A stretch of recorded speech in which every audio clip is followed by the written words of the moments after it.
60-plus racing adventures is unique in the world of sim racing. It's not a competition for drivers of a certain nationality. It's not a competition for drivers of a certain style. It's a competition and a community for drivers of a certain age, 60 years of age or older. This is for the real veterans of racing, and they love it. This community has been going on many seasons, many years, and we join it here with live coverage on RaceSpotTV from Circuit Spa-Francorchamps. This season, of course, in the Indy Pro 2000. David Haynes here with Chaz Raycott, who's got just a tiny bit of an echo, and Hugo Lewis, our technical director as well, with all of the broadcasting, all of the cameras, all the replays and stuff as we get into our two races tonight. Chaz, you've seen a lot of racing, you've seen a lot of sim racing. This is something special as we join at the middle of the championship. Yeah, absolutely. It's a very unique championship, like you said. It's just got a fantastic appeal and a wonderful community behind it as well. And it's great to actually be back commentating on this series. I did a round, I think, way back in like 2018. And this has been going on for a long time, this championship. It's great to see it continuing to go from strength to strength. It's funny, actually, because while we were here at Spa-Francorchamps in that year of 2018, it was my good friend Tom Jacobs made his debut on RaceSpotTV here as well. So we seem to have a knack for sort of landing this one and having a bit of a drop on. But yeah, it's really good to be here in the middle of the season.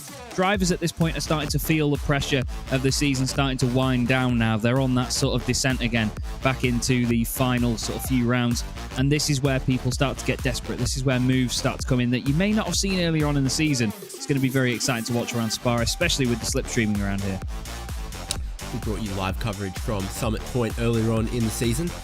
Round 7 now. This is the championship, though. Pretty damn close up top in a four-way tussle between John Morgan, Ragnar Wisloff, Mike McCormick, and Russ Addy.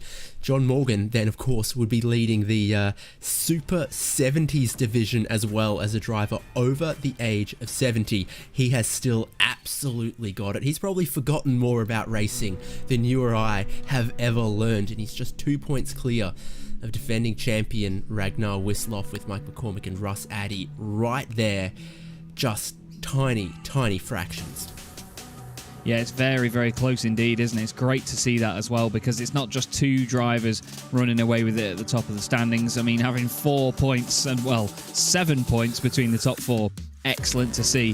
Then we have Bystrom in 5th place with 188 points, and he's just ahead of Bruning with 180. And again, tiny margins there, 5 points down. Then another, 7 points after that? 13, and then another 8 points down. It's so close, and I absolutely love that, because all it takes is one bad maneuver, one sort of slight bit of misjudgment over the course of a race, and you can throw yourself right down the order in the championship standings, and it will throw things way up in the air, and it means that anybody can then go on to take the title. So we're going to see whether tonight has any of those sort of championship changing moments, aren't we? Absolutely, we are 2 races, and this is qualifying for race number 1. Championship leader right here, John Morgan. This would be his second of 2 flying laps. You can see the previous one, a 2:15. So is this tracking for better? It is so far. Personal bests, but not purple outright best sectors through all of the timing points so far. Every corner around this circuit hallowed, revered, with a name. Some of them with 2, some of them with 3. Such is the character, the history of this circuit. Blanchimont here, of course, very quick, absolutely flat out for John Morgan in 6th gear. I can tell you there's obviously the tall gear stack as well needed for the long straights like the Camel Straight of Circuit Spa-Francorchamps. Final corner of the lap then at the bus stop chicane. Precision required, good traction required for John Morgan. He's looking to improve from a 15.1, and he is going to a classic timing line, potentially. Ragnar Wisloff, though, drastically improving on his times to go even higher up from his current provisional pole position. Yeah, indeed. Classic timing line for John Morgan as he improves to 2:14.9, and Ragnar Wisloff, where can he improve to? He's going to come to the line. He just needs a 10th, and he'll get it. Lovely, lovely stuff that by Wislaw right at the end. And it's really nice actually to see them using the classic start-finish line down the hill again as well. It's a really, really good looking straight that. When they make their way down there and have the standing starts there, it's awesome to see. And I like the little gantry that we get as well, where the lights are down towards Eau Rouge and Radion. Barry Hills goes across the line and moves up with a 2:15.408. A solid time indeed from him. And we look now at Bob Kern, currently finds himself in 18th position on another lap now with 2 minutes left on the clock. Now, I'm not certain if this is a heat racing session, so I don't think it'll end instantly, will it, when they cross the line? It will probably give them a little bit of a buffer afterwards to let them finish their lap at least, won't it? It should do. Bob Kern struggling with the understeer through the double left-handers of Pouon there. So hopefully he stayed within bounds on this one. Currently 18th with 1 lap completed. Might have actually done 2 already for Bob Kern. Mike Grandy hasn't, but the understeer gets the better of Bob Kern once again. Yeah, it's so easy to do in a car like this as well, because you tell yourself that it's absolutely on rails everywhere, and you tell yourself that because it's a downforce car, it's a light little open wheeler, it will be planted no matter where you go. It's on slicks as well, and it'll feel brilliant. But when you do just push it that little bit too much, the car gives up. There's a very easy to reach limit with these machines when it comes to the grip.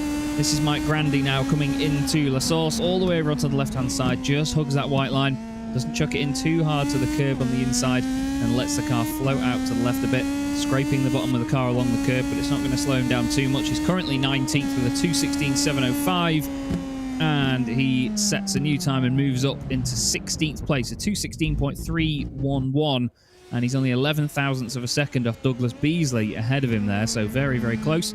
His lovely Pennzoil liveried machine of Peter Holstrom, and he's just about 2/3, I'd say, of the way around a lap here, David, and he's coming up to probably one of the worst feeling parts of this track in one of these cars, all the way up towards Blanchimont. You're going to be flat out, and these things top out quite quickly, don't they?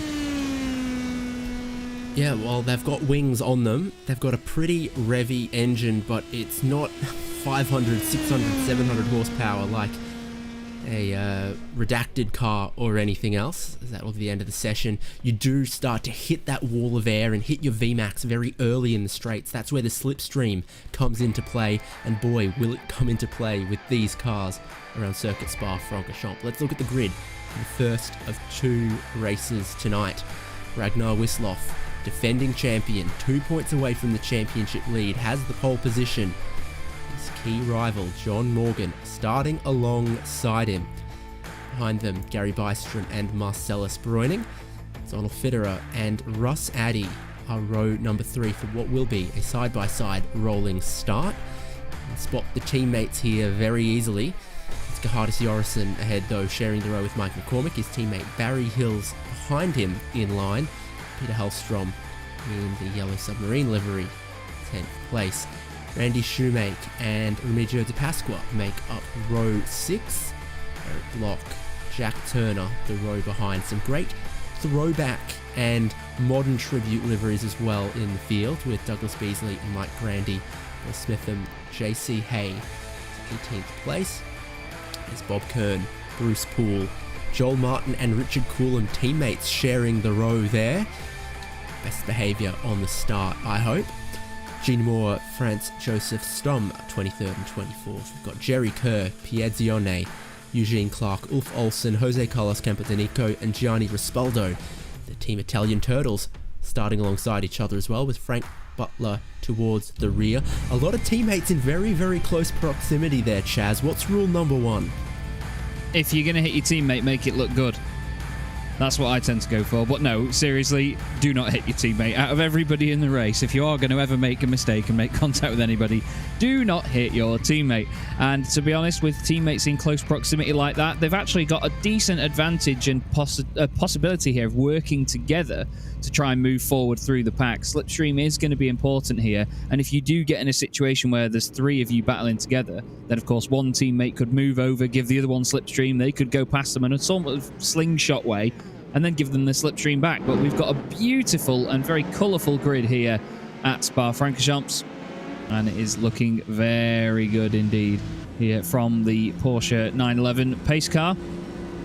And I'm quite excited to see what John Morgan can do here off the start, whether he can make anything of it, because he's going to be on the inside to Eau Rouge, but of course he's not the one that determines the pace when they put their foot down. Yeah, wait and see, but based on all we know, the green flag ought to drop between La Source and Eau Rouge on that classic pit straight, but we'll see precisely where the pace car goes and what our leader Ragnar Wisloff opts to do. Pace car will be taking the classic pit entry. It is still on circuit, so that makes things a little more interesting for the race start, no doubt. Yeah, for sure. La Source is a big challenge as well, and trying to keep your separation and your spacing there is going to be tough, but let's see how they manage it, David. I'm sure this is going to be a belter, the first race of 2 this evening. Pace car that we ride on board with. Not yet. Ducking into the pit lane. Now it is. Ragnar Wisloff waits and now goes. Does catch John Morgan a little unawares, and the field spreads out, becomes single file on the way into Eau Rouge and Radion, but the slipstream will very, very quickly close up all of those gaps. Up to the top of the hill, across the crest, and still flat out with a long way towards Malmedy at the end of the straight. They're starting to close in on Wisloff. John Morgan not able to completely challenge, and Marcellus Breuning finds himself a little boxed in here side by side with Gary Bystrom. Yeah, nice and close, but really tidy at the moment. That's the main thing. It's really easy to get carried away when you're going down the Kemmel Straight, or up the Kemmel Straight, I should say, towards Les Combes, and overdo it. There's a move down the inside by Marcellus Breuning on Gary Bystrom. 2 of them side by side through Boucher. They're going to come down to Speaker's Corner, and does he get it done around the outside? He does. Just swings the car around. Beautiful dark blue metallic spec map on that machine. Looks beautiful indeed. Gary Bystrom has, of course, lost that spot and is already under pressure now from Russ Addy. We had a car that flashed to the top of the timing and has now gone back down. I think maybe someone's had an incident. Gianni Raspaldo potentially disappearing for a moment. But really good stuff in the opening sectors here, David. Nice and tidy, and it's what you'd expect, really. These guys know exactly what they're doing. Tidier than I was expecting. It's always respectful, but respect doesn't always equal tidy. Yeah. Look at the battle here with Randy Shoemake, Mike McCormick in red. Barry Hills as well. His teammates there in line, but this is where a good run into the slipstream can help you, but it has not helped Gary Bystrom down the timing. Indeed it is. Gary Bystrom challenging for podium position, come on, stuck on the first lap. I'm not sure whether he lost it on his own or whether he had contact with another car. Oh, there you go, he's just lost it on his own, and it's a horrible hit into the wall, completely side on, and then I think as he tried to get it stopped, it just rotated on the grass. There's cars around at the final chicane. Bob Kern, one of them, I believe. Jack Turner potentially involved. Let's have a look. Oh, big mistake there by Jack Turner. He's late on the brakes and he plows the other 2 cars in front. One of them was indeed Mike Grandy. Didn't quite catch the number on the other one.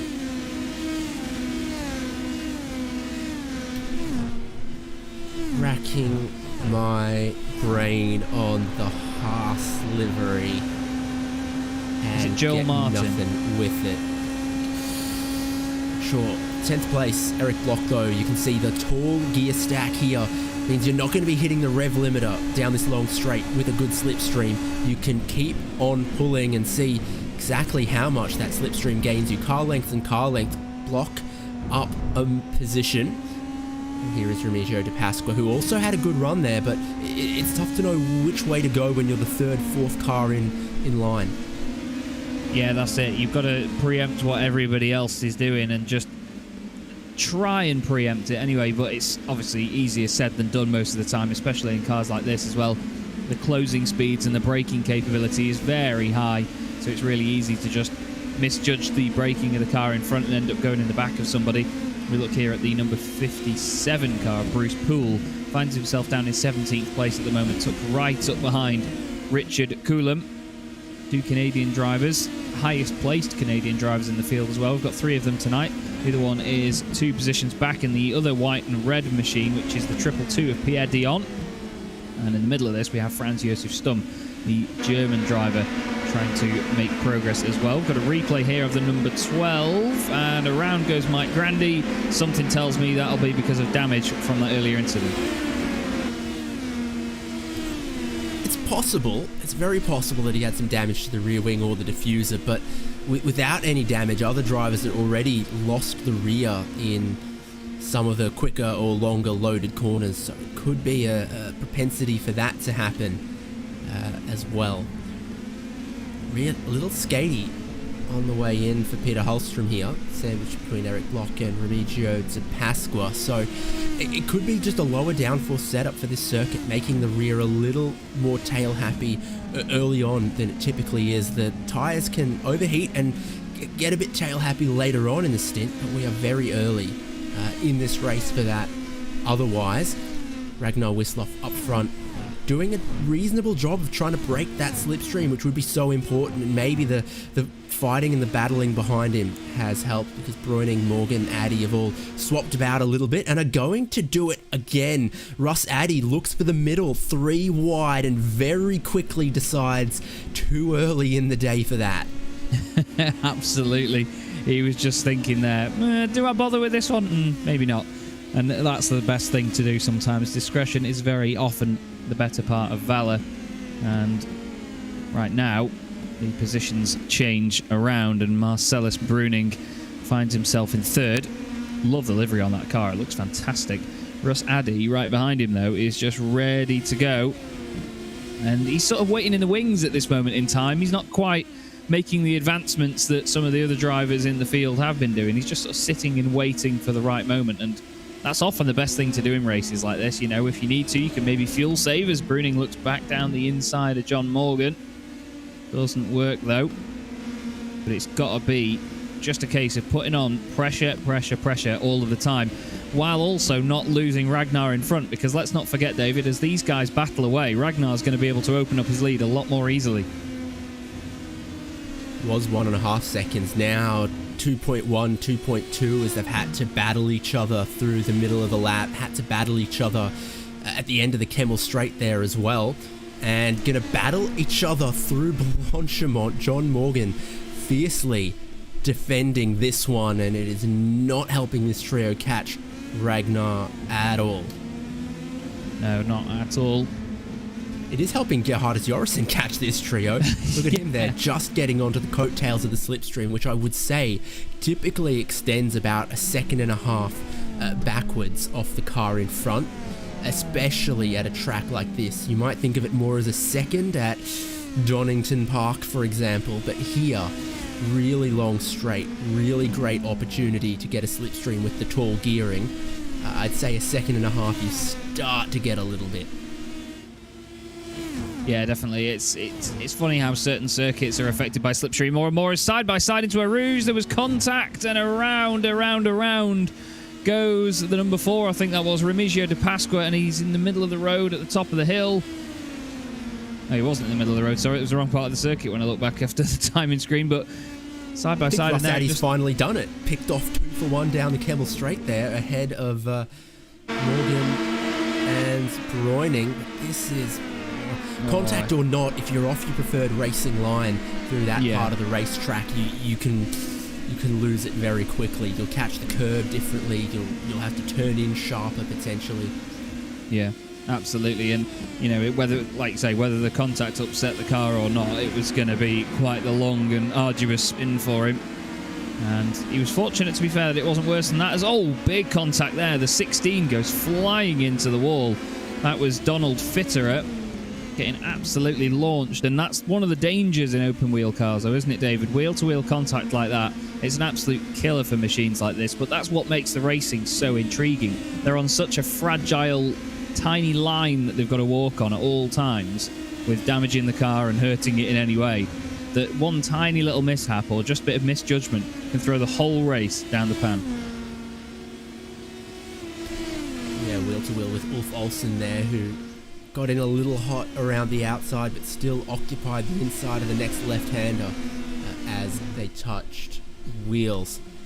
About to be 4 laps completed in what is going to be an 11-lap race 1. Race 2 comes up a little bit later with its own qualifying session again. also 11 laps. Quite unique point structure for this championship, that amongst the two races, the points you carry into the championship is whichever was your best result of races 1 or 2. So for those drivers, Bob Kern, Mike Grandy, Donald Fitterer, Gary Bystrom even, you definitely still expect to see them in race number 2, trying to make amends and trying to put into practice what they might have learned out of this one as well. Mr. Hellstrom here, very much a lightning rod for some action now between Bill Smitham and Douglas Beasley. Smitham started 17th, now 10th. Definitely one of the larger movers amongst the midfield. Yeah, certainly has been a few of them, haven't there, that have really shot up the order and just taken advantage of other drivers' mishaps. Fantastic to see such a strong battle for second place, though. It's very easy around a circuit like this to break the slipstream and then just never be seen ever again, but certain drivers haven't quite managed it in the early laps. And we're nearly at the halfway point of the race now. And this is, well, still anybody's guess, to be honest with you. Now Morgan's back in second place ahead of Addy. It can switch around very easily on just another lap. You know, all of a sudden you'll find Bruning at the front of this. Jorrison may be in second place as well. We've then got Shoemake, Hills, McCormick and Block inside the top 10, all slightly together as well. Only a second and a bit separating those four drivers. So we're getting these sort of packs developing at this halfway stage, David, as there's a bit of a blink in and out there for John Morgan. Hopefully not too much of that. But these are the interesting moments now where drivers have to sort of settle into the people that they're around and just see what situation they find themselves in. Curtis Jorrison, only Club Benelux driver in the racing at the moment, so maybe geographically our closest to Spa. He's just dropped back a little bit off this trio, and what is going on with this trio? Groening is having a little bit of a look. Lezione also struggling to keep the rear of the car in control through some of the longer and quicker corners. Yeah, that part of the circuit there, Piff Paff, or the Fania chicane as it's known, such a massive weight transfer in the middle. Your car just goes one way then the other so quickly, and in something as delicate as this, if you throw that rear end in a little bit too hard, it will not pay you back at all, and it will not give you a single chance to catch it. Now let's not forget as well, in terms of the championship, we've got our two top drivers in the championship, top 2 positions in this race at the minute as well. We have Morgan in second place, but he's the championship leader, and then Wisloff leading the race. Second in the championship. Down the inside goes Bruning. Lovely move indeed. Now he leads this little pack that we've got going on. Addy wants to be in the thick of it, though, and in a prime position to take another position. And, well, I said it a moment ago that Bruning might have been back at the front of this, and he already is. John Morgan now drops to 4th. Ross Addy goes 3rd. And Gerhardus Jorrison gets a fantastic view of it all from just a couple of tenths back.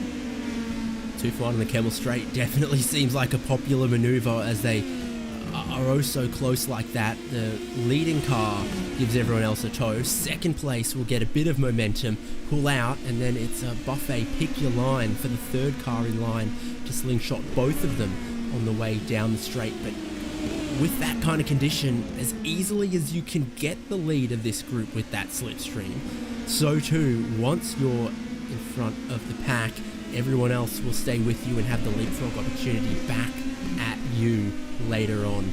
Tiny bit of traffic now emerging between this group and Ragnar Wisloff, who extends his lead to 4 seconds. I think it may in fact be Donald Fitterer.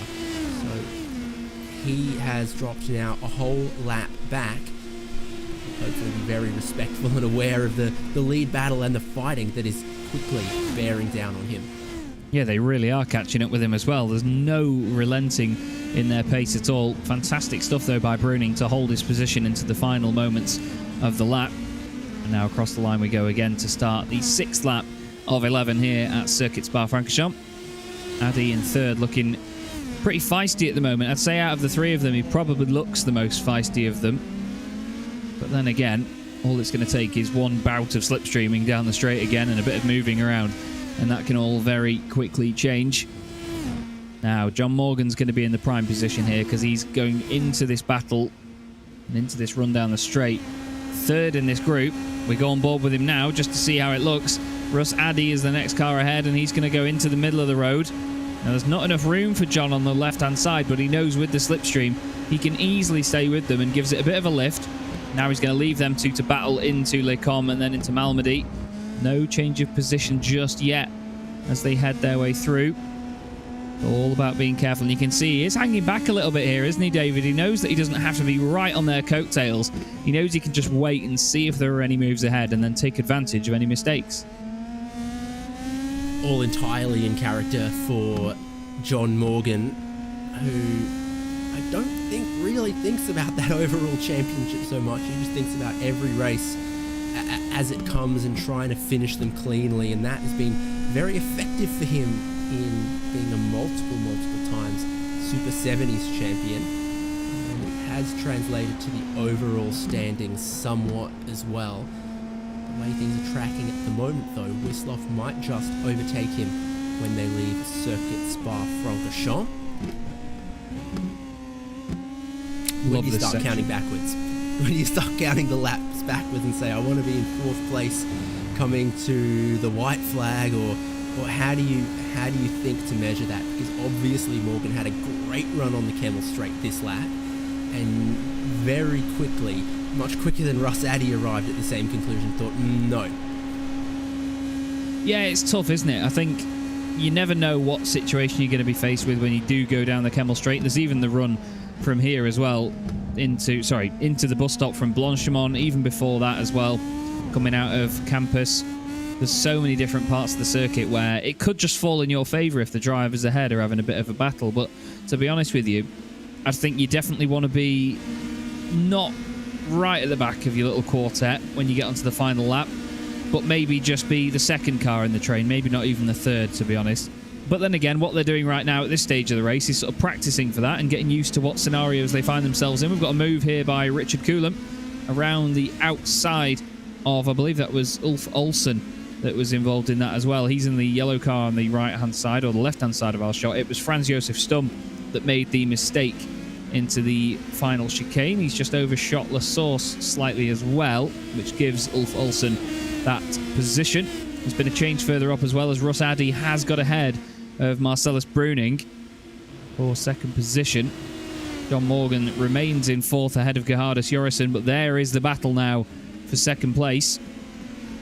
And I did say a moment ago that we were starting lap 6, but of course we weren't, because we're on the classic layout, and we were starting lap 7 as they went back down the hill. All of a sudden thought, what's going wrong here, when it said lap 8, but no, we are a lap ahead of where Chaz thought we were, so apologies for that. But still, the gaps are a little bit bigger all of a sudden now, David. They're not big by any stretch of the imagination, but definitely they've spread out slightly from the last lap, haven't they? There's no one on the coattails of anyone else right now. Nature of the slipstream around this circuit is it just does form up lots of little packs. So you've got obviously 5.5 seconds from the leader to this group, and then a little bit of fresh air to where Shoemake's battling Hills, and then some time to where Block is battling McCormick, and everyone inside of the top 18 bar your race leader Ragnar Wislov is within, a second or half a second of someone. It's just lots of little groups throughout the top 2/3 of the field, which means everyone's got a race of some kind on their hands. I don't think anyone is bored or twiddling their thumbs. This is McCormick and Block. It's been a tough race for McCormick. He had a little bit of contact earlier on, and then a couple laps ago got 2 wheels up in the air as himself and Block tangled without any damage, it seems, at the bus stop chicane a couple laps ago. Yeah, the car did a good job to withstand that, to be honest with you. As I said before, they're very fragile. They're easily damaged things. There's a bit of a lock up into La Source. A block up, if you will. Yes, indeed. He manages to sort it all out, but loses quite a bit of time there, and it's important at La Source to get that slingshot, get that run down the hill, because you're on the throttle for a long old time. Once you get to Eau Rouge, Morgan's ahead of Bruning now, so he's moved up into 3rd position. Addy remains in 2nd place, but the gap from the leader back is just getting bigger and bigger every time. Hills moves ahead of Shoemake, just in the left-hand side of our shot there, after we saw Eric Block go past. There's a battle behind him as well. Bill Smitham and Peter Hallstrom side by side. That's Hallstrom on the right, Smitham on the left, and Hallstrom throws it in the Pennzoil car and gets it done. Nice manoeuvre indeed. You can see the back end tries to step out though on the exit. It just takes that tiny bit of slip in the rears to heat them up and really spike the temperatures, and then for the next couple of corners it might knock your confidence slightly. Bill Smitham right behind him though. He's not going to let him get away with that. He just needs to have his wits about him because Douglas Beasley is there with him as well in 12th position. Very short wheelbase in these cars, very, very compact, very go-kart-like, if you will, and that's where the quick changes of direction really are noticeable for less directional stability, even with lots of grip, a bit of downforce. Still, a short wheelbase has an effect, and there are a couple of corners like this one, like Lacombe Melmedy, where you do change direction into change of direction, and it can cause you problems. That rear is very lively for Hallstrom though. Yeah, it really is. It's moving around quite a bit. He's still managing to open up a bit of a gap ahead of Bill though, so it can't be that bad at the moment. Maybe Bill just wondering about what's potentially going to go on behind him if Douglas Beasley gets close enough. Here's the 3 in the 66, Randy Shoemake and Barry Hills. Side by side, Shoemake, very decisive stuff, cuts across the front on the exit of the bus stop. Nice commitment to do that as well. He had the confidence in what Barry was doing. So he knew that he could go across there and Barry was going to either back out or not get quite the run to make contact down the inside anyway. It's good to see that sort of respect between the drivers, but still that same sort of commanding driving between them as well. You know, someone making really solid moves and showing great potential of just flying up the order if they get half a sniff at the idea. He's still got a great view of the next pack ahead as well, because it's only 4.5 seconds with 2 laps to go, and this is the point where elbows do get a little further out. You've seen drivers following in line through the infield and trying to pass on the Kemmel Straight, but here in the next lap you really do want to try to pass in places like into Lafanya, maybe like into Rivage there, Brussels, whatever you want to call it. Downhill right-handery hairpin even, if you feel like it. Yeah, so there is very much the chance to start losing a little bit of time in your battles in the final laps here. The cars behind could claw into, but Addy just has enough time and enough space between himself and those behind. He's managed to break free of the second place battle. Yeah, he really has. He's opened up quite the gap, to be honest. I don't think we expected to see it get that big that quickly, but still, he's done a fantastic job of it. He's not going to be catching up with Ragnar Wisloff before the end of the race, I think it's safe to say. But Ragnar's been brilliant once again here at Spa-Francorchamps, and he's only got one more lap to complete before he gets the job done. But yeah, Addy, fantastic stuff to not just get through that battle and remain at the front of it, but then break away. It's not like there's been heavy battling going on behind either, so it's just on raw pace that he's been able to keep that up. His last lap time was 2:14.984 actually, and John Morgan did a 2:14.976. So I was looking at the laps the wrong way around there. I was going to say it was his best time. It was just a 2:14.3. We'll see what they are this time though, once they cross the line, because Marcellus Bruning did a 2:15.8, so he was 9/10 slower than John Morgan. And then Gerhardus Jorgensen, who we look at here, was even slower than that by another 10th on top. So it's certainly varying pace. Let's have a look what the times come in at then. Russ Addy does a 2:14.606. It's a 2:14.880 for John Morgan and a 2:14.7 for Bruning. So all very close in terms of pace, but Addy ultimately a little bit quicker. Starting the final lap of this race, and that's where the moves count and you can make them stick. And so Bruning having a look at championship leader John Morgan, thinking this is the final lap, definitely not backing out of that one, and he gets up into 3rd place and will hope to be able to defend it all the way around to the checkered flag. Definitely still opportunities though to strike back, maybe with a slipstream through Blanchimont in the big braking zone, biggest stop on the circuit into the bus stop chicane. Hell, maybe even into La Source on the final lap, as that becomes the final corner on this classic pits, classic start-finish line layout. No one is going to have a slipstream, though, to catch race-leading Ragnar Wisloff. Bruining and Morgan not going to have a slipstream to catch. Second place, Russ Addy, now that they've managed to break that magnetic lock. A couple other battles for position through to this final lap, but here is the Norwegian Ragnar Wisloff leading the way with just a couple corners to go. It's been serene for him.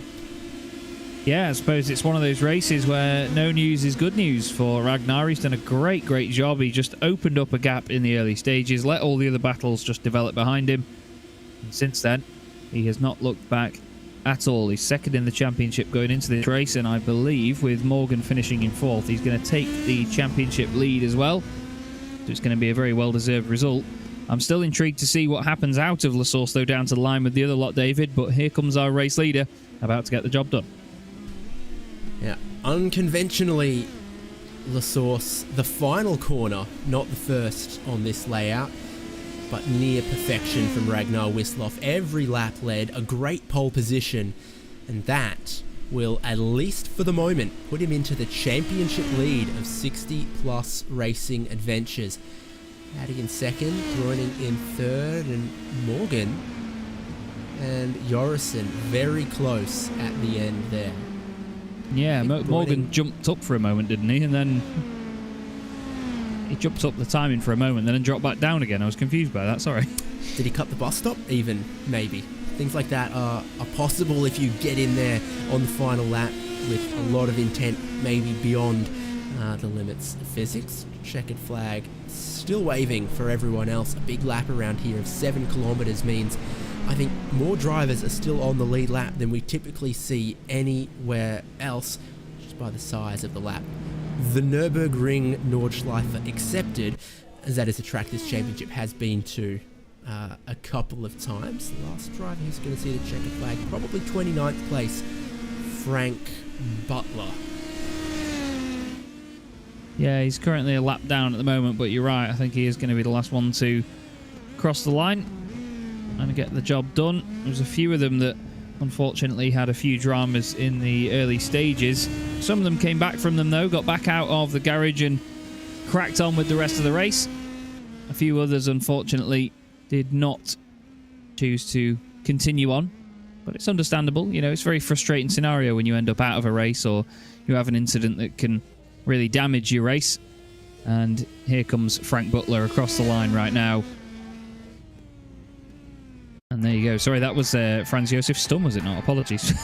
My bad. Yeah, so he was actually the last driver on the lead lap. But there are a few others that were sort of 1.5 laps down or so that were still waiting on catching the checkered flag.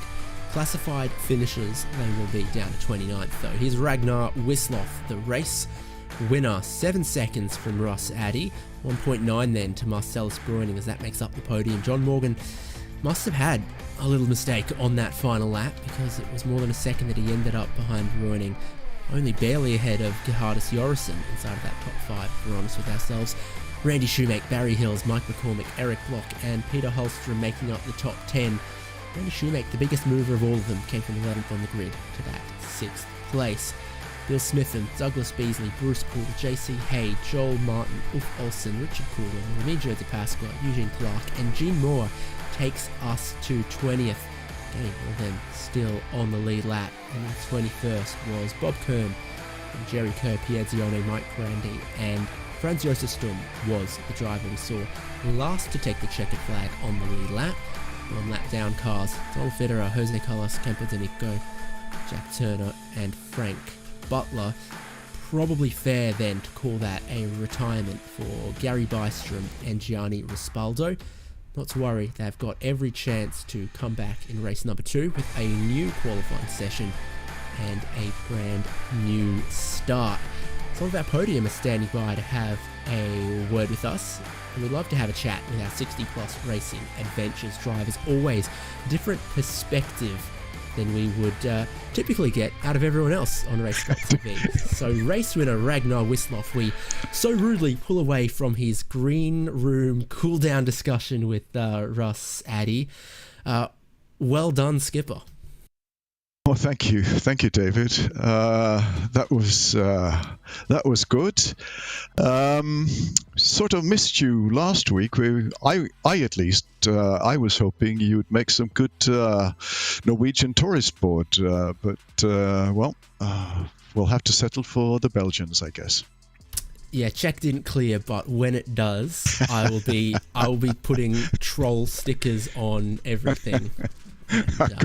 Good, yeah, no doubt.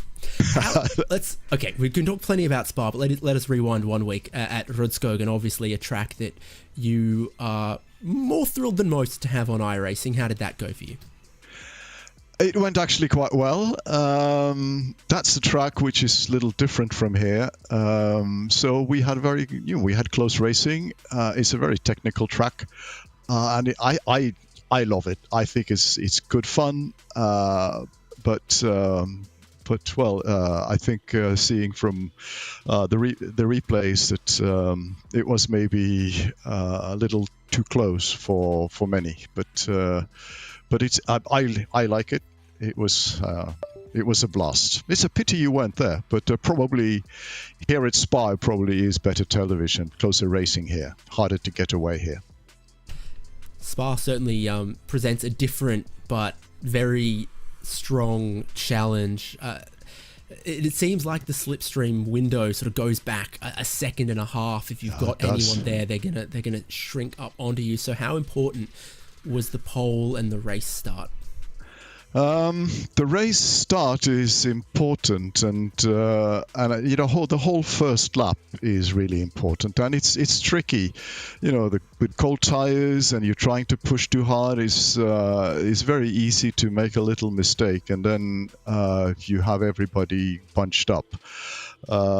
So that was very important, but I think what made the difference today in this first race was the fact that there were 3 or maybe 4 or 5 guys fighting just behind me, and that slowed them down enough to be able to pull out a little gap. So I was very lucky to be able to run my own race.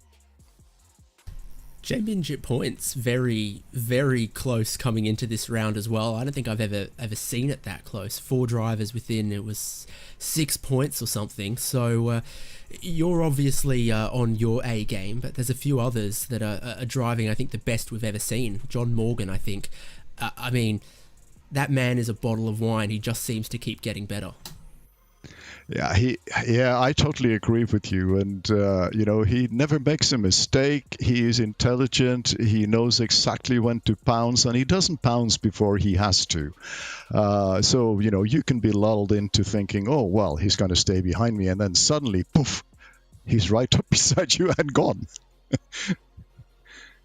Well, congratulations on the win in race number 1. It would seem in your style to give race number 2 a good shot as well. What have you learnt maybe from the first 11 laps that could help you race in the next 11? But again, try to have a perfect first lap, no matter where you are really. If you're in the bunch or if you're lucky enough to be starting on pole, then have a perfect first lap and try to improve from there. For me, when I practice, being consistent is the most important part. That's what win races, not being a one-lap speed wonder. So I'll keep trying to hit my brake markers, my apices, and do what I've prepared to do. Awesome. Look forward to watching you in the next race, and best of luck. Thank you very much, guys, and might speak to you again. If not, then thank you very much for putting together this great broadcast, Hugo, Chaz, and you, David. Thanks, Ragnar. Thank you. Chaz, we do have Russ Addy standing by for you, and we ripped him away from Ragnar once again. We have indeed. Russ, welcome to the booth, my friend. You must be pretty pleased after that one, because for a while it seemed like you would be forever stuck in that little quartet battling through the sort of top few positions. Talk us through it. Yeah, it's really hard to get away from anybody. Ragnar kind of walked away from us, and so I'll say I settled in hoping for the best. Well, it absolutely worked out for you in the end. And I mean, the thing that, I don't want to say it surprised us, but in the last couple of laps, you know, we were expecting that there was going to be still the four of you all stuck together, but you managed to break away from that. Was there anything in particular that you found yourself doing just to get back into a zone and get away, or did you just give it everything and just hope for the best? Yeah, it's pretty much it. I tried as hard as I could through the twisties because you can't pull much on the straights, and I got just enough that they couldn't catch me. So, yeah, it worked out. And we saw a couple of people over the course of the race just losing the back end in the most innocent of places. Is there a bit of a lower downforce setup that's going on tonight that's making it a bit more difficult? I'm not sure if it's that or if it's particularly in the first few laps. It's you know, you get that really slow oversteer that you either catch or you don't. And a bunch of the guys were sliding. So once you give up that little bit of time, it's hard to get it back on this track. And what's your thoughts going into the second race of the night? Is there anything that you might do differently? Anything that you've learned from that first one that you could change? Oh, yeah. Qualify better, beat Ragnar. The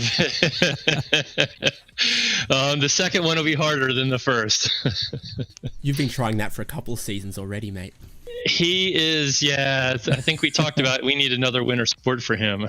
He's my teammate in the 48-hour races, so that's what I tell him. If I'm going to be beat by somebody, at least it's him. Well, that's fair enough. It's been great to see it, though, and obviously we look forward to the second race of the night. Russ, thanks very much for joining us, and, well, best of luck. Yep, thanks for the broadcast. Hope to see you again. Cheers, thank you. See ya. There we go. Lovely Russ, Addy. Great guys in this championship, aren't they, David? They're really, really lovely people.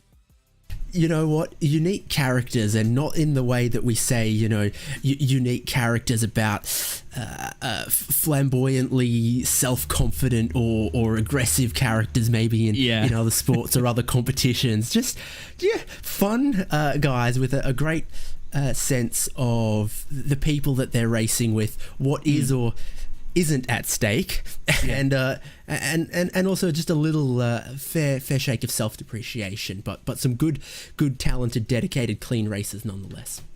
Yeah, absolutely. You know, they've got their hearts are in the right place for it, and they're just really great people, and they're all in it for the right reasons. I think that's the best bit. You know, they're not here to win multi-$100,000 championships or anything. You know, they're just here to enjoy themselves and get the most out of the racing. And at the end of the day, that's why a lot of us are here on iRacing and do sim racing in general, but these guys really epitomise that, I'd say.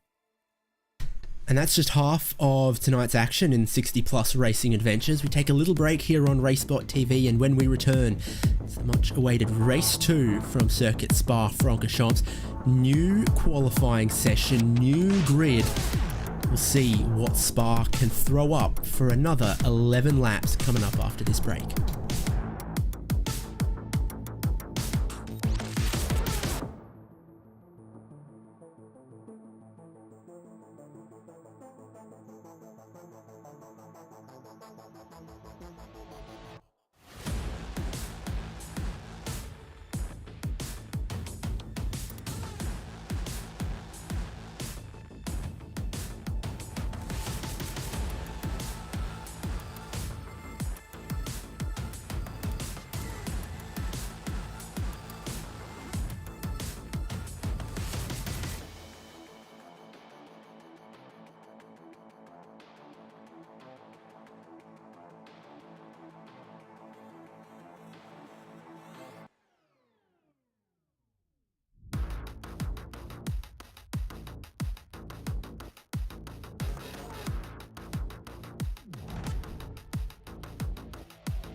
I'm on your neck, hey. Give me respect, hey, hey. I'm on your neck, give me respect, hey, hey. I'm on your neck, hey. Give me respect, hey, hey. I'm on your neck, give me respect, hey, hey, hey.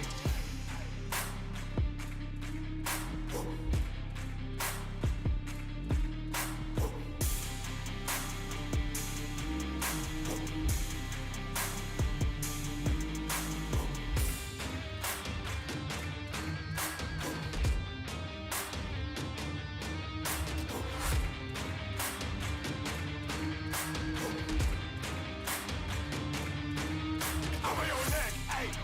Give me respect, hey, hey. I'm on your neck, give me respect, hey, hey. I'm on your neck, hey. Give me respect, hey, hey. I'm on your neck, give me respect, hey, hey, hey.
Live on RaceSpotTV and back at Circuit Spa-Francorchamps, it's time for race 2 of 2 in 60 plus racing adventures. We have a new championship leader after race 1, Ragnar Wislof's victory, elevating himself to the top of the points table.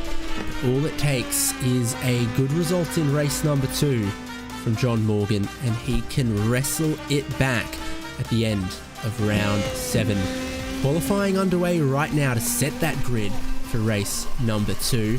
David Haynes here with Chaz Draycott. Chaz, we heard after race 1 from the drivers how important it seems to be to qualify well here. Even with that massive slipstream, what that really means is you've got to be with the leader, because if you lose touch of the leader, there goes a lot of your chances of winning.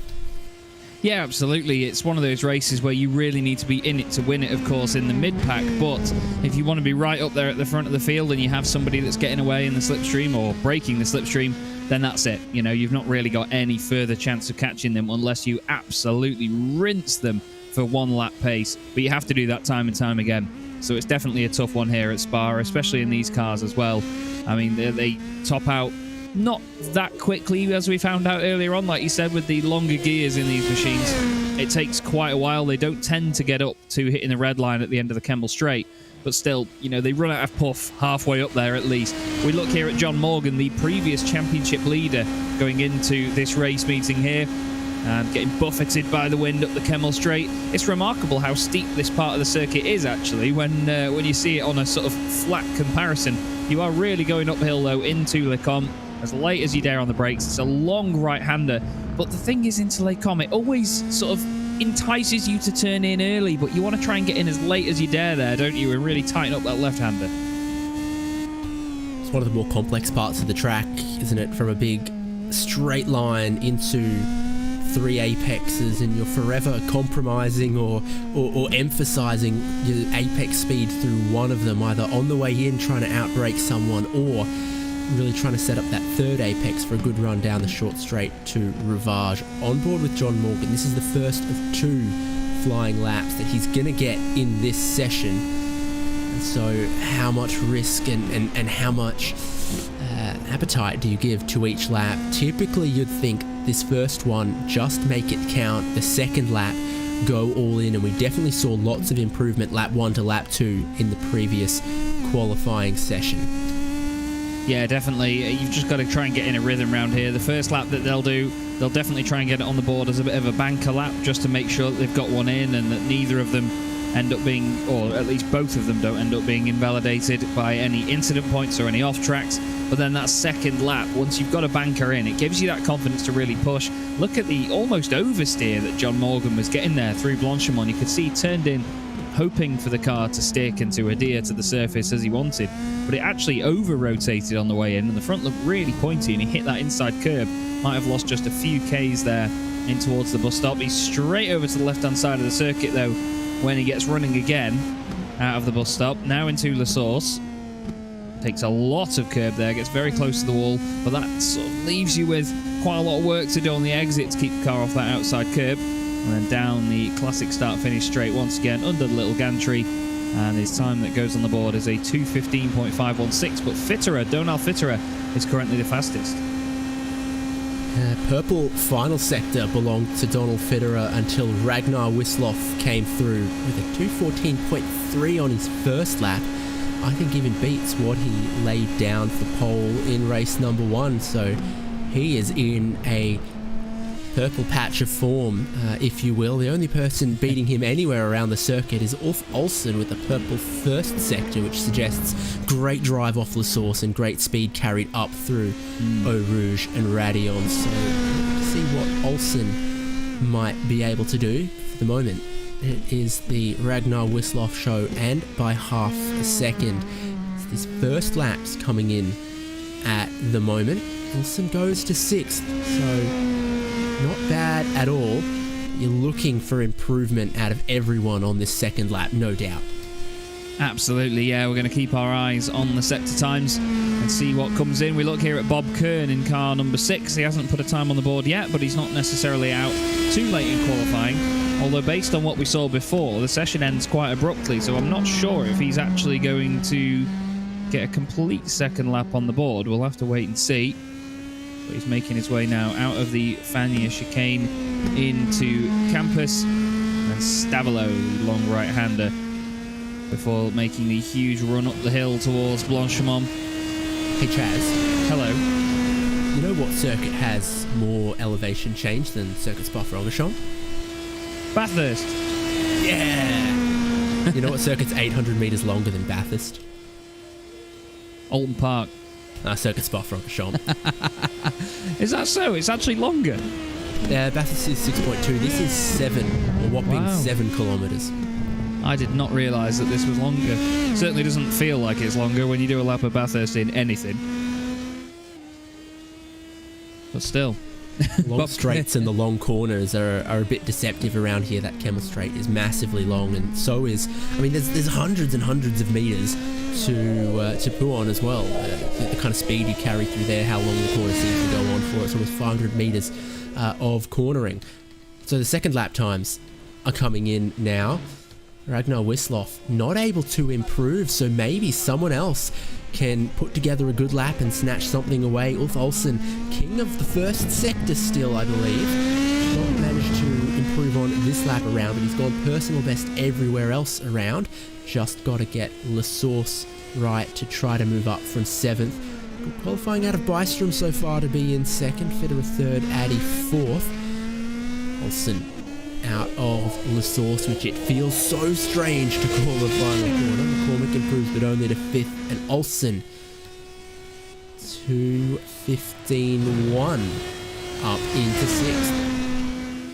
Yeah, not the fastest times, but look how close it is. McCormick there, 2:15.110, only 6 thousandths ahead of Olsen, and then there's only a couple of tenths back to Bruning. Here's Jerry Kerr in the 199 machine, currently finds himself 25th. His best lap so far, a 2:19.684, does a 2:18.7. That's going to help him out quite a lot, is it not? No, he only goes up into 24th place. So despite the big improvement there, he only gained 1 spot from that, but it does spread out a little bit further down the order. So unfortunately, the more tenths you gain down there, the sort of less you get for it. As we look now again at the number 3 of Randy Shoemake, coming up towards Blanchimont again. Now, he was well inside the top 10 in that first race, to be fair, David. I'd expect him to qualify at least in the top 10 again now. Raced his way forward a bit in that first one as well, so maybe this is on trend, this is the form. I do think that he's already used his 2 flying laps, and this is in lap, cool down lap, more practice, yes. whatever you would want to call it. For Randy Shoemaker, there's always a couple of drivers that like to use the full 10 minutes of the session, even if they've already used up their 2 laps, and I think the same is true of Peter Hallstrom, Bob Kern and Robert Love, who are out on circuit at the moment. The only drivers out on track to the end of this session. Now, Shoemaker's only 1,000th of a second behind Hallstrom as well, actually. Cars 3 and 33. Well, they say 3 is a magic number. There's 3 of the 3s there, and only 1,000th of a second separating them really, really close together. And he stops down at the bottom of Eau Rouge. Interesting to see how long it'll take to get the new layout of Spa added to iRacing, hopefully in the near future. We'll have to wait and see, but of course, Eau Rouge and Radillon now completely different to how it was, and I'm excited to see the sort of long-term effects of that on specific racing series and just see how it changes the dynamic of the circuit. Obviously, it's going to increase lap times by quite a lot because it has a big effect around there. But the qualifying session is done with, and Ragnar Wisloff, well, he's well on his way now to taking this second victory here, David, in one night. Pole position once again. Sweep, sweep, sweep, sweep from Ragnar Wisloff. 2 poles, but he has different company around him, sharing that front row this time around with Gary Bystrom, Donald Fitterer and Russ Addy. The next row, Mike McCormick and Ulf Olsen. Not as much John Morgan to be seen up front. You've got to look past Marcel Sproining and Barry Hills to find him in 9th, alongside Jack Turner, then Remigio de Pasqua and Bruce Poole, Morgan's teammate there, 11th and 12th. Hallstrom 13th, Randy Shoemaker 14th, as we mentioned. He's still ahead of Johannes Jorrison, Mike Grandy Bob Kern and Joel Martin in 18th. We've lost just one or two drivers from race 1. So I've still got Bill Smith and Douglas Beasley, JC Hay, Franz Josef Stum, Pierre Zione, Jerry Kerr, Eugene Clark, Robert Love, Gene Moore, and Frank Butler. 28 Indy Pro 2000s. Yeah, fantastic little race cars as well. They make a hell of a noise, but does it sound strange to say that a car sounds light? They've got that really high-pitched buzz about them, similar to the cars that they used to use, actually, which was the Pro Mazda, or the Star Mazda, before it was. And what a fantastic car that is as well. I've actually used that car myself in a championship that I've been running on iRacing, just to mimic the late 1990s Formula 1 World Championships, because they look like a cartoon version of the old 90s F1 cars. These are similar in a way in terms of the looks, but crossed with more of a sort of modern Formula 3 car in terms of their shape. But they have that oval air intake above the driver's head, which looks very, very intriguing. It's just that the rear wings are a little bit skinny to sort of mimic Formula 1 cars for me, and I'm a very fussy person. But still, I love these cars. They are really good fun to drive as well. They're that sort of odd open-wheel drive phenomenon that you get every so often, where when the car does slide around a lot, you feel like you can save it. You know, cars like this are often like scale X-Trick machines, where they're either on rails absolutely everywhere, or all of a sudden they're not, and you're having a massive accident. But these are on that line where you can dance it around. It's great fun. Yeah, a lot of time you can get into a bit of a slide, carry it through the corner, and still survive it, rather than immediately getting out of control. But occasionally trying to exploit that gets drivers into trouble. Slightly shortened extended formation lap as the pace car comes in, and Ragnar Wisloff does very, very similar to race number 1. Good launch, but not so from Bystrom in second, already swamped as Donald Fitterer goes up and into second place. The whole field, for the first time through Eau Rouge Radion, stacked up too wide as they came down towards it. Really only single file through there is possible. Well, second, third, fourth, fifth tangle amongst themselves, trip each other up, and let Ragnar Wisloff get away again. He still leads the field at the end of the Kemmel Straight. Oh, Mike McCormick came in hot there. He nearly went into the back of Gary Bystrom, but look, Russ Addy knows that he cannot afford to be messing about and battling like this. He wants to get in front of Donald Fitterer as soon as he can to go chasing after the race leader. And you're absolutely right, though, David. I think Wisloff will disappear over the horizon, given just half a chance. Marcellus Bruning and Barry Hills are right in the fight as well. John Morgan is in 8th position at the moment. Don't forget, he came into this round leading the championship. Although saying that, looking at it, Wisloff had missed 2 races before this meeting as well. So he, of course, was sort of below par, let's say, before coming into this. Right now, Russ Addy is giving Donald Fitterer a workover, but Fitterer is putting the car exactly where he needs to stop him coming through. I was about to jinx it. I was about to say no dramas for anyone on the first lap so far, and just as I thought it, Bill Smitham has a moment that sees him unstuck. Pretty tidy from everyone else, though. Hello, garbage collection happening downstairs. Wisloff, 8/10 clear, and with this part of the straight, Fitterer and Addy can stick with him.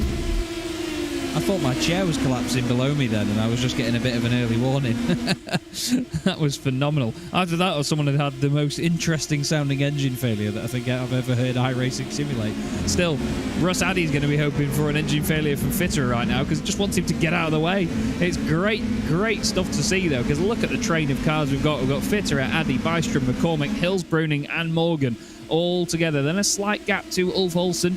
He's got Jack Turner, Randy Shoemake, Remigio De Pasqua, Bruce Poole, Mike Grandy, and then Peter Hallstrom, all in close contention, and that takes you all the way down to 15th place. So really does show how well these cars stick together in the early stages. 1 lap complete here at Spa in the second race of the night. Wisloff leads it, Fitterer holding up Addy. So critical to stay within that 1 second, and it's a good run up through Radion for Fitterer, but he's got to worry more about what's in his mirrors than he does following Wisloff's track. So I think that's the good move. Step into where Wisloff is going and let the pack stay with him. Good stuff regardless from Russ Addy. Much closer and more competitive at the front in this race, at least for the moment. Really close in the groups behind as well, with similar battles slipstreaming down the Kemmel Straight and jockeying for position into the section of track that follows. It's a wonderful circuit just to watch cars behave, isn't it? Because we've got so many different corners of real tight, slow sections. We've then got winding, very high speed sections. Of course, you've got the long straights as well. It's a nightmare of a circuit to try and set a car up for, especially if you want it to be as pointy as possible, but you have to give it as little downforce as possible for the long straights. Russ Addy has done a great job here because he's got ahead of Fitterer and he's not lost any time to Wislaw. He's right behind him straight off the bat here, and I think that Wislaw knew that people would pick up on what happened in the first race and not let him get away. Right now, he's not opened up a massive advantage, so this is looking good for a titanic battle between these pair. Russ Addy coming into this race was 4th in the championship, and to be fair, only 8 points behind the leader, which is John Morgan, or was John Morgan, I should say. And it's only going to be, still about 8 points from Ragnar to Russ in the championship. Now, I'm not sure whether Russ is actually going to start making moves early on here and get ahead because of the threat behind from Fitterer, or whether he's just going to try and sit behind Wislaw and wait for an opportunity, or wait till Wislaw seems to try and back him up a little bit. This could go which and every way. They've all seen exactly what'll happen if second, third and fourth battle, and they are very, very wise to it now. So that would explain some of the behaviour of them in this group. Still a little wedge between 4th place Gary Bystrom and 5th place Marcellus Broining. He's got 4 cars in that next group behind as well. Another great run through Eau Rouge Radion for Addy. So important to just keep the throttle pinned, follow the right line that has the least amount of scrub, the least amount of risk and sliding and speed. And here's Addy. He had that line. He had the slipstream. And for the first time tonight, someone other than Ragnar Wislaw leads. Russ Addy goes to the point and really, with that move, helps Fitterer and Bystrom stay in this party as well. Yeah, brilliant stuff that is by Addy. Nice and tidy as well. And, you know, Wislaw could have made life a bit harder for him, but he's just getting on with the job. He knows that really it's the bigger picture you have to think about in these races. He mentioned it before about John Morgan, that, you know, he knows when to pull the punches and when to really make any moves. And it seems like Wislaw is that sort of guy as well. We didn't get a chance to see him really battling in that first race, of course, but now we get to see what he's like under pressure in the thick of a fight like this. And it's great to get Fitterer up there as well. We didn't see too much of him in that first race, so it's nice to get that sort of introduction, or at least for me anyway, I've got a bit of an introduction to Fitterer. We see him in a different scenario here. You know, these races aren't a carbon copy of one another, and that's what's fantastic about cars like this. They can be so easily unpredicted, and going from one race to another, they can feel completely different as a driver, or you can get overconfident in the first race and then completely ruin your chances in the second one by out-driving the car. There's so much that can happen when you've got more than one race a night in an open-wheel racing series, and that's why this is one of the epitomes of that. It's great stuff to watch.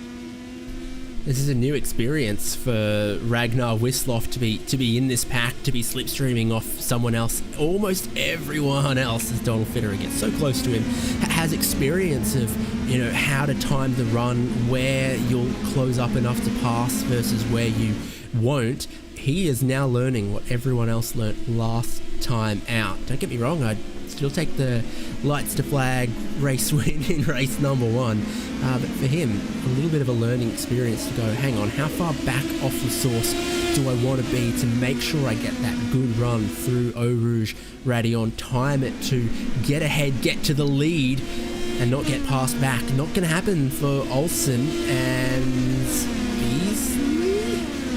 Here, contact made in the source of Olsen dropping backwards. Yeah, it's not exactly an ideal scenario, as back into the lead goes Ragnar Wislaw, and look down the inside as well. Fitterer goes for it. Addy swings the car around the outside, leaves plenty of room down the inside and still makes the corner. Behind them, Gary Bystrom's getting a fantastic view of this as well. Here's a replay of what happened on the exit of turn 1. Oh, dearie me. Oh, wow, it really did turn into quite the incident, didn't it? The two cars just coming together there, and to be honest, Ulf Olsen was still, you know, he was trying to get back on the circuit. He was trying not to go way out wide and take the mick with track limits, but just the other car coming along ran wide and sort of drove into the front of him, really. Bad look of it. A lot happening elsewhere as well. Great fight for this lead, but a few drivers have just gotten unstuck by the hustle and bustle of the slipstreaming pack racing elsewhere.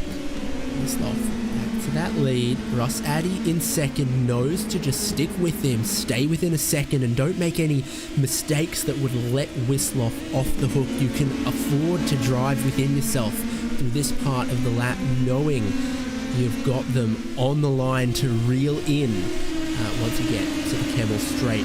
How did we rate the body language, though, from Fitterer and Bystrom last time around? Because I thought they were going to go 3 wide. Yeah, I thought Fitterer was going to send it up the inside, to be fair, and I think Bystrom made it clear he wasn't going to get too involved in that straight away. But this is really intriguing stuff now, because you've got drivers pretending to defend, pretending to make moves, and oh my goodness me, Fitterer did an amazing job there not to hit anybody.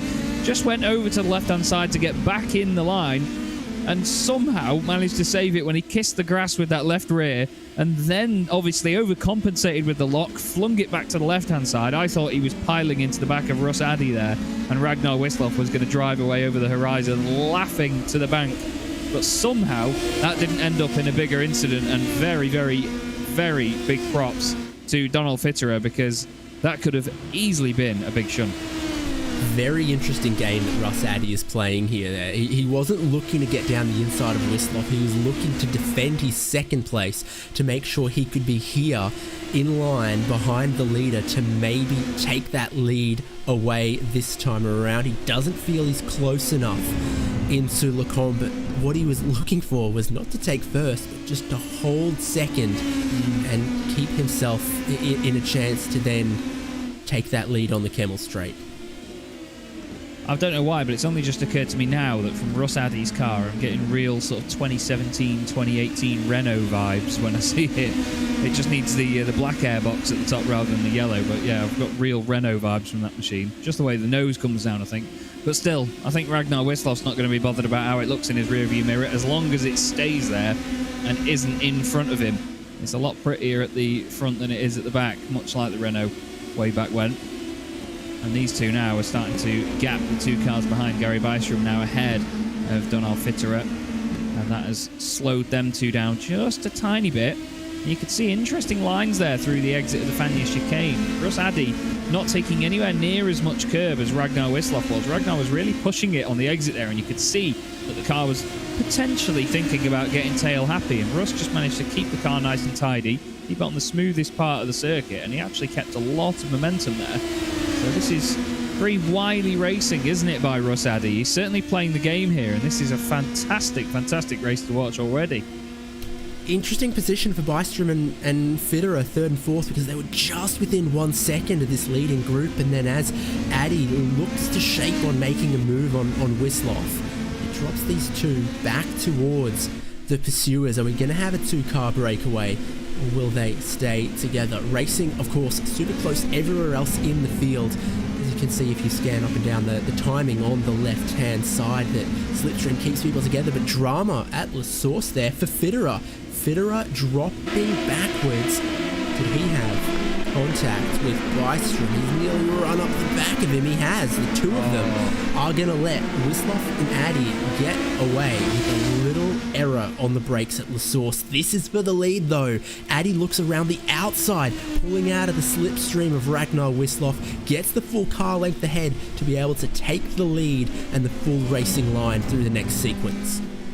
Beautifully done, nice and tidy, and again, Wisloff didn't need to do anything extravagant. He didn't need to go above and beyond to try and defend that position. He knew it was going to be inevitable that on the left-hand side you would see Russ Addy going through. We've just seen, or I've just noticed anyway, Porsche Sport in the YouTube chat asking how many Porsches, as they often do. Good to see you guys, hope you're doing all right. Bit of a different scenario for me this evening, but really enjoying it. Great racing so far. And, well, just looking a bit further down, and by a bit further down, David, I mean 3rd. John Morgan, actually, importantly for the championship, is now in a direct position behind these 2. He may be a good 4 seconds back, but still, when it comes to the points, that doesn't really matter too much, does it? Yeah, he's looking for his best result of the night, so if he can do that in race number 2, it keeps him right in play, and also in that Super 70s championship. You've got your overall champion, every driver over 60 years of age, but that Super 70s championship, I personally put a lot of weight to that. That's really impressive to me, to have that continuing passion Oh, yeah. People like John Morgan and others have got. He's not alone in that bracket, not by any means. No, 14 drivers in that championship as well, all over the age of 70. It's awesome to see. And I really, really do love that sim racing, it's not just a generational thing. It's not just come to the millennials and sort of us lot under the age of 30. Well, I say that, I'm 30 now. God help me. But, it's just great to see that it spreads across all ages as well. The passion for it is definitely real. And it's lovely, really lovely to see it. Looking a little bit further down here, this is the 15th place battle between JC Hay, and just ahead of him actually is Joel Martin, so it's the 14th place battle. And, well, I think we've got 2 cars just in front, which is Franz Josef Stum and then Douglas Beasley. Thought of making up a bit of a quartet here, David, but yeah, I think they're not really in any quick contention to slipstream each other at this point. When you get the long shot, you see how this group of cars, there's just little gaps between them, and all of that can close up an accordion very quickly if one driver catches the slipstream of the next, who catches the slipstream of the next. So there is a lot happening for everyone in every group. Great view down the Kemmel Straight as positions go to get made. You can see Hay in front of Martin here. Kern was weaving the snake with Beasley and Stom in front, almost in too hot there for JC Hay as he tried to battle with Joel Martin. Really need to commit to braking late but then compromise your speed through that section if you want to make the move. Up front, I do think Wisloff and Addy swap as well, and I think the temperament of those two, they're likely to continue doing that now they know they've got a little bit more space behind them after the conflagration of Gary Bystrom and Fitterer. Yeah, absolutely. When you've got that gap behind you, it does give you the confidence to have a battle and just play with the race a bit. At the end of the day, you've got to try and remain in the head of your opponent. They might be in very close proximity to one another on the racing circuit, but you still have to play the mind games. You have to give a constant reminder that you are there and just tell them, look, I'm faster than you. I can be in front of you. If you're going to be one of the drivers that sits behind them all the time, they're still going to have that sort of idea in their head that because they are in front of you, they're the quicker driver. It's a strange subconscious that I've noticed from a few drivers before, but if you can get your car in front of them, then it just gives a bit more of a reminder that they're not invincible. They're not stuck at the front of the field either way. This is what I do love about 60 Plus Racing Adventures. Everywhere we go, there is always not just battling up front, but battling amongst those in the middle of the field, towards the tail of the field, and you see a great example of that here. Up front in the 28th, Jack Turner, but then battles all amongst behind him. There's a little elevation change in the bus stop that can kick you loose, catch you out, and it caught out Gerhardus Jorrison, let Peter Holstrom get through. Sort of three-way fight just behind them as well. It's all about this run onto the Kemmel Straight, though. For these cars at Spa, it's their little super speedway moment once a lap. It's great entertainment, isn't it? Absolutely great entertainment. As here goes Jorrison to the right-hand side of Hallstrom. Down the inside into Lecombe. Hallstrom stays all the way over to the left-hand side of the circuit, and the preferred line is that of Jorrison's. Down the inside he goes. Through Malmedy, though. Kisses the curb on the left-hand side on the way in, and the car doesn't quite respond how he would have wanted it to. Sort of bobbles about a bit and doesn't quite react initially, but then he's all right. Back down the hill we go again into what is now known as Speaker's Corner, where one of the commentary boxes is here at Spa-Francorchamps. And then back down the hill towards what used to be Pouhon is now Double Gauche. And still a terrifying corner it may be. I mean, this unsettles the very finest of cars, doesn't it, David? We saw it catch some out in qualifying, some oversteer, some understeer, and these really low cars, you do actually need to be careful about curbs that are absolutely nothing to a GT car, but these sit so low, so scrapey, so light as to get upset very easily and toboggan, if you will, on some of those curbs. Grandy, Bruce Poole, fighting over what could be their best results of the night. Mike Grandy started 16th on the grid. He's 6th right now. Is it fair to say he looks like a rock star? Absolutely. Absolutely is. As a little bit wide out of Blanchimont, decides to stay all over the painted part of the circuit on the right-hand side, and somehow manages to keep it all together. Bit of a close in there by the number 57 machine just behind him. And to be honest, Bruce Poole is looking feisty at the minute. There was a bit of drama in the background there, I believe. I think, was that the number... It's not Yorison again, is it? Yeah, it is.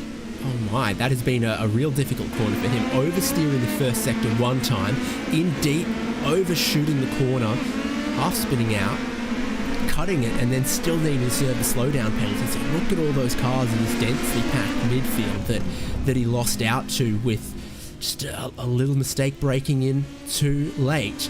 Up front though, it's 3 laps to go. Russ Addy leapfrogs his way back in front, and this will undoubtedly go to the wire between these two. They've battled it out for championships in 60 plus before. They're going to battle it out for the race win, and one that's definitely going to be a thinking driver's win around a circuit with characteristics like this. Yeah, definitely. It's a similar situation to what we saw in the first race, isn't it, with the drivers battling over second position, but this time it's for that all-important race victory here. There's certain sections of the track there where Russ Addy just has this amazing confidence to push the car. He said it himself in the interview before, through all the twisties, he was just giving it everything because he couldn't gain much on the straights, and down the hill there he looked really confident and really supreme. Ragnar Wisloff's car looks like it's just floating sideways through every corner, so I'm intrigued to see if Addy can actually put a bit of a gap on him here before they get to any major slipstreaming opportunities, especially Kessel Straight as well, or the Kemmel Straight I should say. But wow, oh wow, this is certainly Addy now pushing like mad. Yeah, absolutely. A lot of keep the throttle pinned and use the steering to manage the slide and through the corners at Lafania, Pouon, etc. That seemed like where he was super committed, but you can do that all you want. The run through Blanchimont flat out, the run down the new pit straight, old pit straight, Kemmel Straight. You are just not going to get away from Ragnar Wisloff unless he makes a mistake. You can go 10 tenths, he can go 8 tenths, and he'll still be there thinking, how do I time a run and an attack to get in front and not get past before the checkered flag. White flag is waving somewhere there-ish, and they've got, in a lapse time, they've got 2 more to go. That's that nasty oversteer and snap. It was, wasn't it? And that's the thing, when you're going out of Malmedy, you've already done sort of 2 weight transfers of the car and you can flick it one way then the other. But here's the battle for the lead, David. Addy's going for it. He says, I'll lead now. You can pass me to the white flag. No, I'm not sure that's going to work if you start counting back. Wisloff leads, shows Addy he's not afraid of anything. I don't think either of these two are afraid of battling wheel to wheel. We heard from both of them after race 1. In good spirits. Don't let this one end in tears. It can very easily end in tears, can't it? That's the thing. We've seen it in the first race. Yeah, he's really sort of lingering the back end on the exit of the corner. I mean, you said it yourself, though. He's keeping the throttle pinned and he's just managing it with the steering, isn't he? And I think that's probably why he's so quick through these sections of the circuit, because he's got this supreme car control. Look at where Wisloff's placing the car, though. Putting it right in the middle of the circuit there on the way onto the brakes, just so Addy's got enough room to sort of go around the outside, but not enough room to then duck back to the inside as well. This is great stuff to watch. Immense amount of body language from both of them. Steering from Addy through some of these corners, very, very intense, reactive. They do start to behave a bit like a go-kart here. That's how they're driving. Flick it in and then manage the slide to keep the speed through the corner. Going to take the white flag at the end of the source, and Addy is just starting to show his nose here, there, everywhere. Make Wisloff worry. But I think if you give yourself 3 car lengths, 4 car lengths at La Source, you can guarantee being able to slipstream past whichever way Wisloff goes to defend on the Kemmel Straight. You just go the other and hope you can defend for the rest of the lap. White flag, 1 more lap to go, nothing in it between Wisloff and Addy, both of them champions in 60 plus racing adventures in past. Wisloff, the reigning champion, who will make it rain at Spa. Addy's lining himself up then to get the slipstream as we expected. Moves over to the left hand side, gets a fantastic run on Wisloff. The two of them very close together, but it is almost inevitable that Addy can get in front, and he's going to have amazing confidence as well for the rest of the lap. If he can get it done here at Les Combes. Whistloff's still down the inside. Addy swoops around the outside for the first part of it, gets in front. Beautiful manoeuvre, and now we've seen, haven't we, David, that Addy's very quick for the rest of the lap. Whistloff tries to have a look. It doesn't work, though, and he's held himself up slightly there. This is Addy's perfect chance now in this part of the lap to really get away and seal that victory. Let's see what he can do.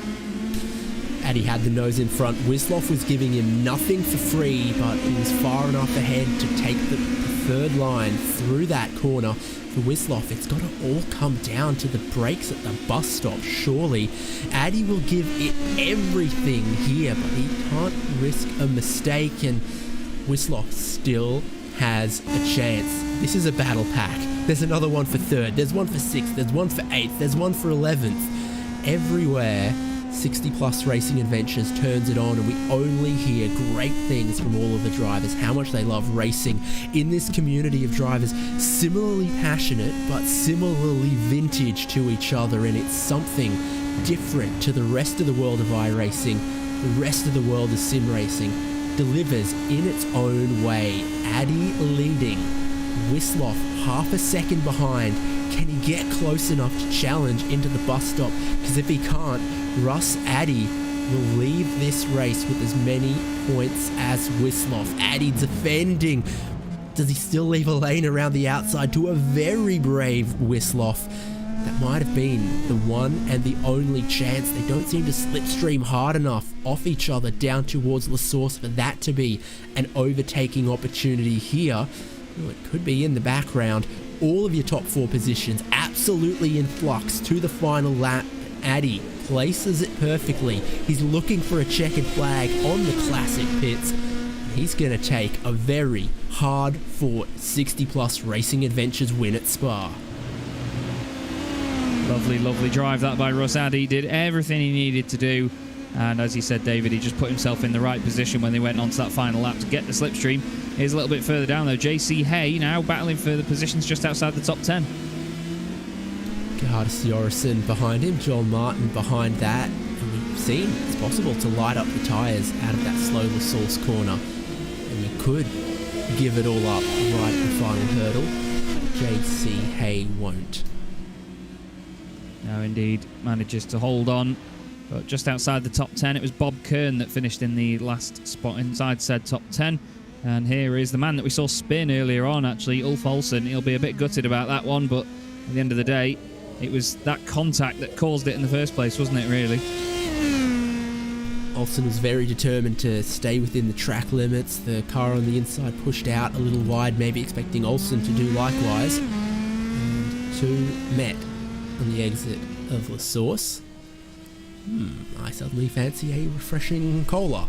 Robert Love in 17th, Frank Butler 18th, and the last car on the lead lap, Bill Smith, of course, with your leaders doing lap times in the 2:14s, 2:15s. You do need to drop more than 2 minutes back around this circuit to end up off the lead lap, and as long as you stay out of the pit lane, that is typically a challenging thing to do. Ulf Olsen actually did go through pit lane to take one of his fast repairs and still finished on the lead lap. Such is the size of it all. Still further to go for Mr. Smith and one more corner. Yeah, indeed. One more wonderful corner, of course. La Source, a big, big challenge. It looks very simple when you see it from a broadcast camera or from a TV perspective, but when you're behind the wheel, it's such an odd corner. Yeah, they all want to cut that apex, and it helps rotate the car sometimes, and it over-rotates the car others. Yeah, that's it. If you do hit it too hard, you get this horrible bounce on the exit, don't you? It really unsettles it, and then that's when people really light up the rears and go around. But another great race in the books there, David. Fantastic stuff to watch, these machines. Whistloff had it easy in race number 1. They did not let him do the same in race number 2. A four-way fight initially broke apart, and it became a battle of titans, mano a mano, Russ Addy versus Ragnar Whistloff. And Addy struck back, completing the podium. John Morgan, he's such a sneaky little fox for a podium. Probably the place he finishes most often if you did a heat map. John Morgan in third from Marcellus Bruining. Gary Bystrom finishes race number 2 with a 5th place when he DNF'd race number 1. Really important redemption for him. Bruce Poole 6th, Mike Grandy 7th, Peter Holstrup, Jack Turner and Bob Kern to that top 10. JC Hay, Gerhardus Jorrison had a fight to the end, just a couple tenths to separate them. Joel Martin watching on. Gene Moore, Eugene Clark, Ulf Olsen, Robert Love, Frank Butler and Bill Smitham. 19 cars on the lead lap. Franz Josef Stum 1 lap down. Beasley 3, Dione 4, Kerr 5, 7 for Fitterer, Shoemake and McCormick, and 8 for Barry Hills and Remigio de Pasqua. All 28 did take the start of the race though. A full podium standing by to chat with us. 2 returning voices, and that's why I will go to 3rd place, John Morgan. Well, hello John, a delight to chat with you once again.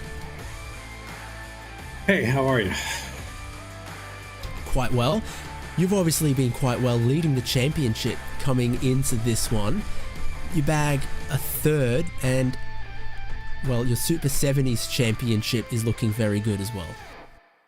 Yeah, it looks like it's going to be a good race this season with Mike McCormick. He's doing better and better. He had a sort of an unfortunate incident in the second race. And, my motto has always been finish consistently. And that's sort of what's put me here. I haven't won a race. But, if Ragnar continues the way he goes, he's going to be tough to catch for anybody. Yeah, absolutely. Another great performance from him in race 1. In race 2, it looked like there was maybe a little more cooperation up front to not let any singular driver break away right at the start. Yeah, both Russ and Ragnar are certainly knowledgeable enough to know that the first few laps you're better off just tucking in and trying to gap the rest of the field, which they did a pretty good job of. I think there were 4 or 5 seconds ahead of me by the time I finally had to make a move on Marcellus. But and Russ with a cleaner start and the ability to get up to Ragnar certainly gave him a better shot at the race. Well, it's another John Morgan podium almost every time we broadcast on RaceSpotTV. That seems to be one of your preferred finishing positions. Congratulations on that one. And back half of the season to go before we check in again at the finale. Sounds good. Thank you, guys. All right. Well, I forget, Chaz. Let's do the opposite of what we did after race 1. So I think that means I'm going to grab Russ now and you'll speak to Ragnar after. Absolutely. Russ, massive congratulations to you there as a race winner and hard fought right the way to the end. Thank you. Yeah, it was more fun than the last race. I'd imagine so. From the very start to the very end, yourself and Ragnar trading places, leapfrogging back and forth. Do you keep a towel handy to wipe the sweat off after that one? I definitely need one. We decided not to fight until the end, so it apparently worked out well. Saw some interesting car placement from you when it was sort of a 4-car pack early on. You looked to be more defending second than attacking first. Well, the goal was to get away from the third place guys, and I guess they either slid or had some sort of mistake, and once that gap opened up, then it became a free-for-all. We just had to work to see who was going to win. Another fantastic performance from yourself, from Ragnar. Really close racing, really great racing. Keep it up. We might have to move the season finale to pay-per-view. Well, as I always say, I do well when you guys broadcast, so keep up the good work. Between you and Ragnar, we're delighted to have such great fans. He's trying to get me a job on the Norwegian tourism agency, and you're definitely propping up my RaceSpot stocks. Thank you. There you go. It's a good group to race with, and that's the nice thing. Even with 4 people, you can respect the battle and give each other enough room so you're safe. Ross, enjoy the rest of the season. We'll catch you at the finale in a couple of weeks' time. Thank you so much, and I hope to speak to you then.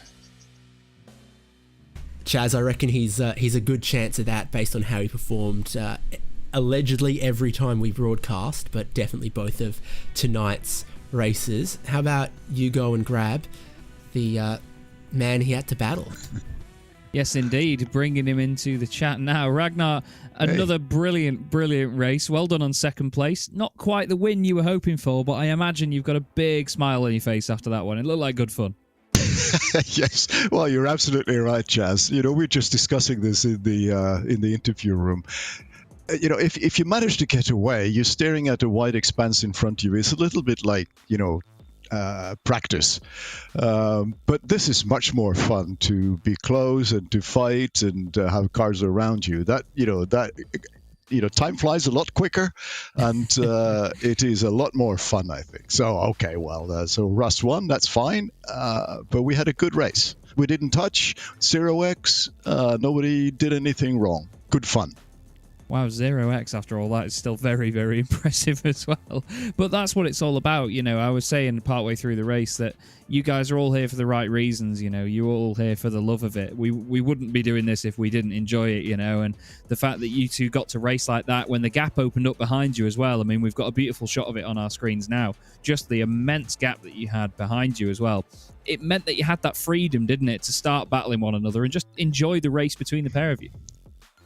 Yes, and then yes, you're absolutely right. And, you think about the big game, the long game, and then, as you start getting closer to the end, you start calculating, what if I do this? What if I do that? And then Russ got me, and then he had a little bit of an advantage through Pouhon. And so he pulled out maybe a couple of tenths, and that was enough not for me to be able to catch him up through Blanchimont. So, well done to him. Yeah, it was certainly a great battle to watch. I mean, we were sort of expecting you to get away after the early sort of confrontation behind, especially with the number 4 machine involved as well. But obviously when Russ got through, he then quickly set about catching. But still, it was another strong performance. And, well, tonight must give you even more confidence going forward into the remaining 5 rounds of the championship. Yes, it is good fun, and I'm always looking forward to the Wednesday nights. In this part of the world where we can sit down and have these kinds of races. It really makes the week, and even better when you guys commentate. And I think Ross usually says that when you commentate, he does well. So so that's even better. Well, it was absolutely wonderful to commentate on. It really is great racing to watch, and obviously you guys are all lovely to speak to as well and in it for the right reasons, and you can't ask for much more than that. Ragnar, very well done, mate. Thank you very much again for joining us in the commentary box, and best of luck for the rest of the season. Thank you very much, and let me also thank the organisers of the league. Again, say it's such a luxury just to be able to show up and have so much fun. So thank you very much. Not a problem at all, Ragnar. Thanks for spending your time here with us. Thank you. And there we go, David. And again, just highlighting how fantastic these people are, but they were racing like that for the love of it. There was no hard feelings. There was no overly tough racing. It was just a real good scrap between two guys at the top of their game. I've never been as eloquent in my life as Ragnar Wisloff seems to be after 11 laps of checking his mirrors, slipstreaming, battling wheel to wheel, raising the heart rate. Of great races, great respect, great championship, and they definitely put on a fantastic show for the victory in the final of the 2 races. Great to see. I don't begrudge Ragnar running away with race number 1. But we got the spectacle we wanted in race number 2, and it sets up a very exciting championship for the remaining rounds. They go to challenging street circuit of Long Beach in a week's time, then Barber, where you've got to look out for the spiders, so right in my wheelhouse. Okayama for round 10, one of the ovals for round 11 at Gateway or Worldwide Technology Park Raceway or whatever the sponsored name is. And then you'll catch us here on RaceSpotTV for the season finale, March 1st, Watkins Glen at the boot. Again, another track that could throw up a lot of slipstreaming, and if the back half of the championship goes how the first half went, expect to see a title decider go down to the final laps and the final races. Thanks so much for joining us on RaceSpotTV. David Haynes, Chaz Draycott alongside me, Hugo Lewis. Great angles, great onboards, great replays. Subscribe if you want to, and we look forward to bringing you more 60 plus racing adventures March 1st.